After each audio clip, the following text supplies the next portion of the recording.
What is good, ladies and gentlemen? It is your boy HMK once again, and we got the Kingdom Hearts Missing Link Blood. It is live. The closed beta test is live. Of course, it's only in the UK, Australia, and Japan right now, but because of that, we're getting all of the juicy goodness drop fed from many content creators, influencers, and those that are just big fans of Kingdom Hearts and Square Enix, and I'm here to showcase a lot of the information to you. Now, this is going to be developing as the closed beta test literally just started. So let's get our hype to maximum with some awesome new details that can change a lot of the perspectives and get us hyped for the future of Kingdom Hearts. This video is going to showcase footage and photos that I'm so grateful for from Torokoko and Audrey, aka Aitai Kimuchi. So let's get right into the noise.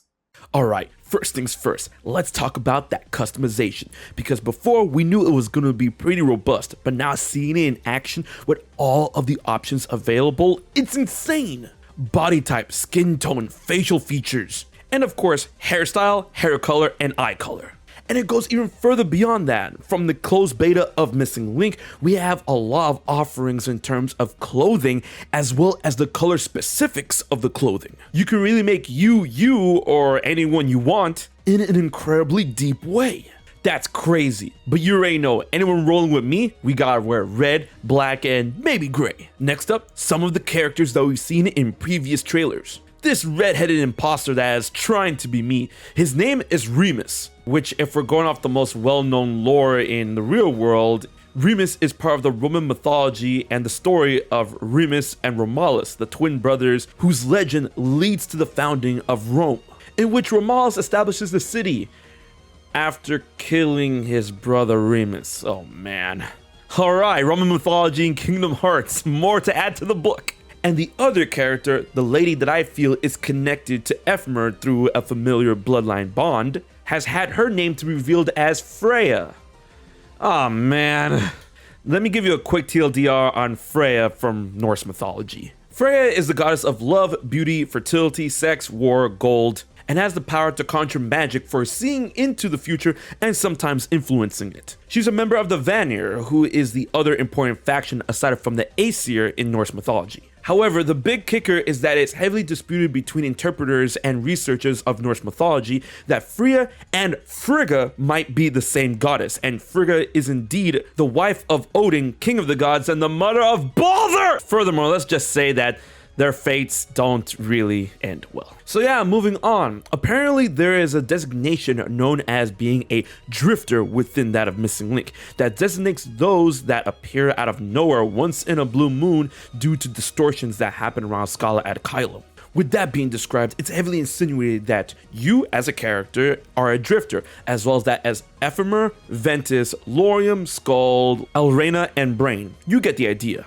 When talking about the ideas of drifters, distortions, and the astral world, it turns out this area from the trailers and the previous promotional shots is indeed a portal to the astral world, which is the real world to us when it comes to using the GPS functionality, in which the GPS looks a lot cleaner than previous trailers. And according to players, it's pretty accurate when it comes to the one-to-one scaling of what's around you. But of course, the astral world isn't the only place you can explore within that of Missing Link. You can actually explore the city of Scala ad Caelum, and from the videos I've seen, it's pretty expansive. But what about the other worlds, the Disney-esque looking worlds? Well, apparently we only have one option for that, and that's the tropical setting that we saw in the previous trailer, which we still don't know what world it is. But in order to access that, you actually have to talk to a society rep within that of Scala ad Caelum, which leads you to this area. Which probably means when this game is fully released that you're going to have to find access points within that of the town of Scala ad Caelum in order to go to these worlds. But when it comes to the Heartless and the astral world, it's described by Freya as a world of distortion that is comprised of mental energies, where no one really lives but they know little about. This is where the Heartless come from within that of Missing Link, as distortions are corridors that connect the astral world to Scala ad Caelum, or the real world. And it's possible that the astral world may also be connected to the realm of darkness through these distortions or corridors that allow Heartless to be siphoned to and from the astral world and into Scala ad Caelum when they leak through sometimes. Oh yeah, now that's what I call juicy lore. But of course, you want to know about the gameplay. Well, check this out, ladies and gentlemen. The gameplay, from what I've seen and what I hear from people, is actually insane, and it plays beautifully like a traditional Kingdom Hearts title. You have commands provided by the character pieces mapped to inputs. Of course, you have your Keyblade Strike, jump, dodge, and block. It's wild. The gameplay looks insanely snappy. And not only that, but the control support looks to be 10 out of 10. To the point where you can switch between 2 button layouts and customize the HUD.